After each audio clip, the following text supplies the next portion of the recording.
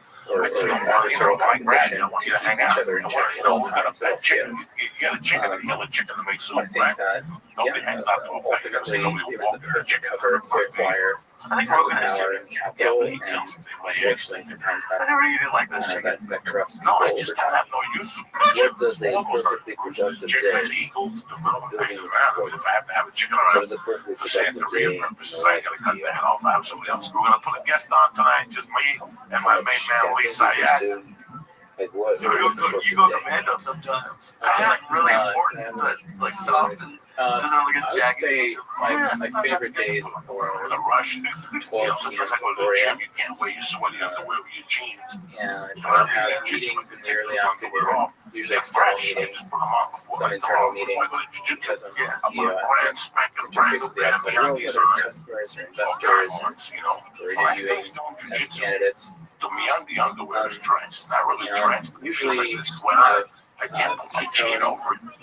So if I just take the whole thing off. So you want a Put on keto? big dirty jeans and drive my car when I get home. I take a shower. I've done keto before for I don't wear jiu-jitsu pants on my car. I bring this fungus in my seat. I like You to like super have a meal That after was you did too. part of my Like day grab is done, people's and feet. so I could just So I have don't grab extreme nobody's focus. feet. That's happens when you're a Social fool. interaction. I'm never gonna be a fool. I'm gonna try and grab Right. nobody's feet. Look at him. Front load, Guess what? yeah, I'm the right front now. guy. Nobody wants to grab my foot. So we Yeah. got a stall And right it here. just gives you a clarity of thought. That That really is is. really useful, because then when you eat, you're actually allocating your energy What to tell you? going to I'm pretty your hot. energy Yeah, me to too. your digestion. I was thinking about something today. After I eat, maybe I take a break, Okay. an hour or so, Like, you're the worst person to hour ask this and a to, half, but just and I understand you have a lot on your plate. usually it's In like the future, anywhere, ideally one meal a day. would you ever consider directing something? You don't have to right come back tonight. I'm gonna go find a setup here somewhere, and that's it. You know, you might as well get And the then, blood going. and then I do a second win, usually that's deep work. How'd that go? Terrible.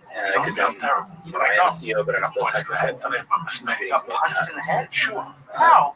There, I'll just stay up late into the night and work with engineers. I thought it had hatched. Technical I problems. got everything else. Some Chinese The opium. 9 p.m. to 4 a.m. No, I'm doing really whatever good, man. I just it's really fun working on the special, so it's just That like that's things why that are on fire when I stop first trickling contacted in. you, You can I worked with focus. Boston. I went and to a you few have your comedy second shows, but most of my and, interaction with it is watching specials. I So think now that's going how to this you've got two to some CDs, extent. and that's So but I that's think fun. that- Do you think it would change the way you do comedy? Because you But yeah, I started this workday If I listen to my sets every night, if I people remember have the to tape, manage a bit of go the home, product during the day, listen to how I said that and thing. then do technical work. And you change the way you do your set every night. Because I'm a moron, because I don't listen to the one that works. Football. You should If I play football. listen to, if I go Yeah, I home used to and play listen to a set, American even though everything football. else sucks, I've done all I try a new joke, I say it a certain way.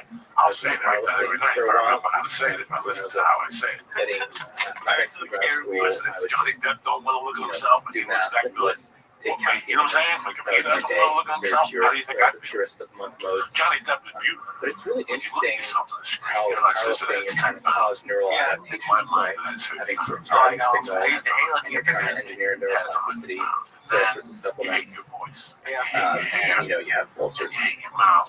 brain-derived neurotrophic Just factors that get secreted probably when is all you part of lift. So it's insecurity. funny to me how That's, you know, I was trying to something engineer you've always had, whatever. Just hate my neural voice. adaptation Really? When I hear it, I nervous just run system around. more broadly, not just my Yeah, brain, cool. while learning mathematics. You know what? You look at I that, think you you look can at learn you. So why are you gonna have faster, waste your time? If you treat that if girl you opposite of really everybody else treats that girl convince like, yourself you're to gonna have a care good a friend. lot about what you're learning, You're gonna have a and really you good have friend. some sort of You assistance, let's understand? say, And someday taking that girl, some put that girl cholinergic on. supplement They to want to increase put their that girl on because plasticity. someday that girl's gonna be I a should chat genius. with Andrew Huberman at some When point. it's He's gonna not be he's the fun for a expert, grandpa, but she's gonna want it. yeah, Because I believe at least to me, it's like I put them you know, on because they do you something can try to input that more they prove tokens to into me your in a brain, way if you that will. this is what they You can want. try to I'm sure increase I their cried learning for a rate few to years get to myself. learn much But then I faster realized there's on no shorter use in time crying. scales. So I've You learned know what you do? You go home, you have a a roast lot beef of sandwich, things you have go to followed bed, my wake curiosity. up the You're next day, naturally, if you're passionate about what you're doing, you'll learn faster. You become smarter whatever you faster. decide. I don't care if you're a plumber, mason, Follow or your waiter. curiosity. You're You always want to make getting $3 interested. as a waiter, what do you do? So I advise people to follow You their shine your curiosity. shoes. Don't respect You the cut your boundaries of fingernails. You